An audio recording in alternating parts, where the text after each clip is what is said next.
Good day, my dear friends, and I welcome you to reflect with me on the readings of today. The first reading of today is taken from the book of the prophet Isaiah, chapter 42, from verses 1 to 7. And the second reading is taken from the Gospel of John, chapter 12, from verses 1 to 11. In the Gospel reading of today, while Jesus was at supper in the house of Mary and Martha, and Lazarus, whom he had raised from the dead, Mary brought a costly ointment and poured at the feet of Jesus and began to wipe it with her hair. And Judas complained that that ointment could have been sold and the money given to the poor. But Jesus said something very striking, dear friends in Christ. He said, "Let her alone and let her keep it for the day of my burial." But there's something very striking that Jesus also says to his disciples, and especially to Judas Iscariot. He said, "You always have the poor among you." Dear friends in Christ, it is time for us to begin to ask ourselves this question. The church outlined for us three things that are very important at the season of Lent: almsgiving, prayers, and fasting. Re-examine this period that we are almost coming to the end of.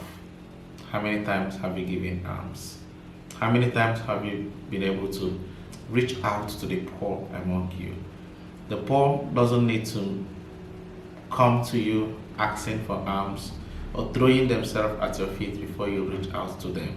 There are so many of us who may feel that we have nothing to give, and this is the reason why we don't give alms. Alms does not necessarily mean that you must be giving material things to the poor. There are some who are only in need of words of encouragement. There are people around you who may only need even a healing smile. There are those who are in need of somebody to pray for them. Even those that are languishing in the hospitals and the prisons, be able to reach out to the poor among you. Anybody you are better than is poor. The security man is a poor man around you. Your housekeeper is a poor man around you. Your employees are poor people around you. Do not marginalize them. Do not victimize them for every mistake they make. Do not cut short their salary simply because they were found wanting in one way or the other. Look for a way to reach out to them.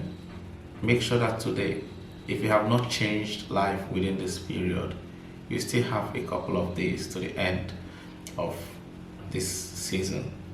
Reach out to those in need. Give alms to the poor. Nothing is too big, nothing is too small. Sometimes you wake up in the morning and you are confused of what clothes to wear simply because you have too much. There are those who do not even have another clothes to change into. Sometimes your dog in the house, the money you spend in feeding that dog alone is more than what you pay your security man who has wife and children that is caring for. Review it and ask yourself the question, am I reaching out to the poor, or am I reaching out to my friends? God bless you. And do not forget to join us. In a couple of minutes, we are about to begin the Eucharistic celebration, and this Mass is offered for your intentions and for the healing of the whole world. Thank you, and God bless you.